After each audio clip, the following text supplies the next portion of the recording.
Alright, we're back on Modi Kerala, doing a little bit of Japanese, a little bit of Anthony Bantoft influence today. So we're doing a little bit of salmon that's going to be crusted in some miso and cooked by flaming it with a little oxy torch. It's based on some squid-ink infused seaweed salad. It's got some crispy lotus root, bit of a combination going on with this dish.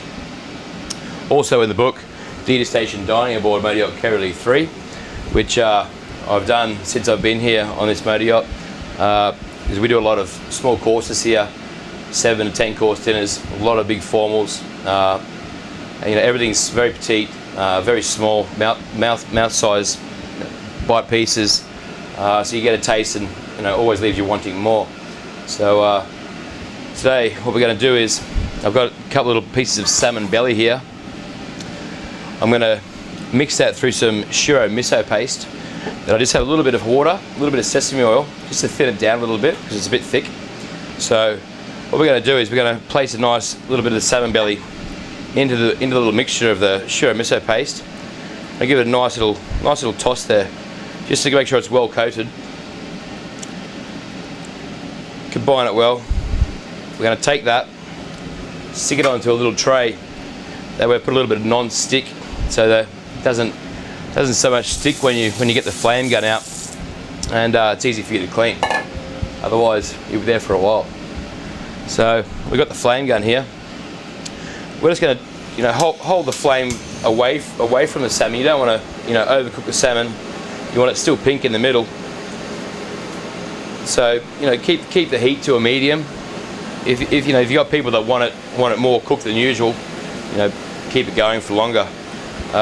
Because of the sugar content, it does tend to caramelize quite quickly. So you want to just take your time with it. There's no rush. People like waiting for good food. Keep the cooking process quite even. Give it a little flick around here and there. And you'll be quite surprised how much this oxy little torch does cook the salmon. So we're just going to give a little spin around there. Give yourself a little pair of tongs. Be careful because the tray is hot. Get the base of it so you have a nice even cooking, like when you see a tuna or see a salmon. You want the nice little line of rawness through the middle and a cooked outside. Keep flaming away.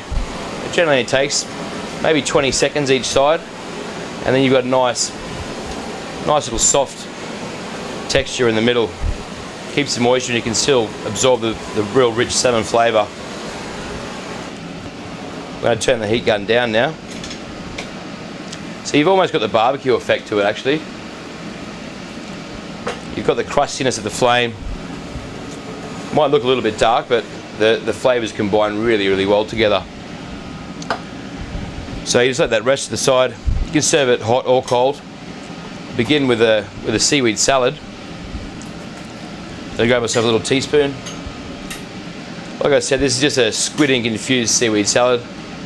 You can buy the fresh seaweed from the market. It's got quite a salty texture. We've infused it with the squid-ink, a little bit of sesame that's been toasted, a little bit of chili, some lotus root, some sesame oil, a little bit of soy. I've used white soy today. I don't know if many people have heard of white soy, but it's not quite common compared to the dark soy. But it gets you to bring your colours out in the food rather than having a dark sauce on the plate. And with the squid-ink being so dark, as you know, we didn't want to have too much dark colours on the plate. So we've placed it on there like that. I've just got some bean sprouts just for a little bit of crunchy texture. Just going to place a few on like so. You could use carrot if you wanted to, a little bit of colour, or anything with just that crunchy textureness. Then we're going to place the salmon on top of that. So you've almost got the barbecued effect of the salmon. The flavours go really, really well with the salmon and the shiro miso paste. So we're placing that on there like that. Got some microgreens here that I'm just going to toss through a little bit of sesame oil, some fish sauce, just to bring some flavour out of the microgreen. They're quite earthy, so you want to take the earthiness out of that because you don't want to lose the flavour of the salmon and of the squid ink infused seaweed. Just a little drizzle, not a lot. But I give it a little toss there. Set on top like so.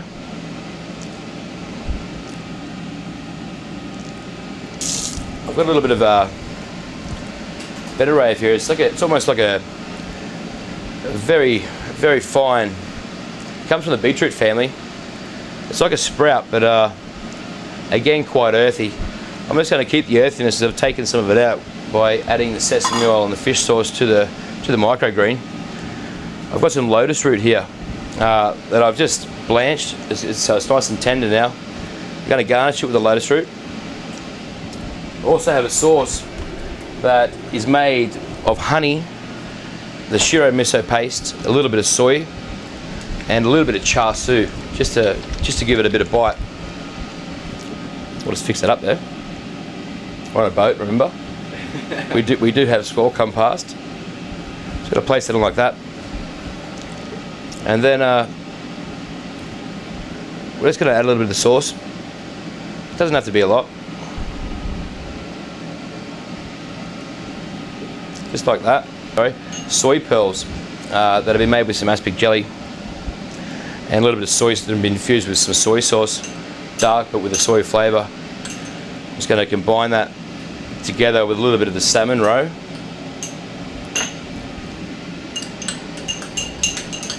And then we're going to just a little drizzle of this around the side, little burst bubbles of flavour. Just a little sprinkle. Add as much as you like, just like so. I love leek and I love crispy leek, so I'm going to place a little bit of crispy leek on there too, just to finish off the dish. Lotus root on top.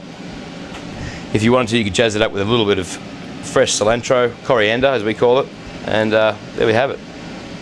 It's a shiro miso flame salmon with a squid ink infused seaweed salad, aspic jelly soy pearls, salmon roe, and that's about it. Crispy leek.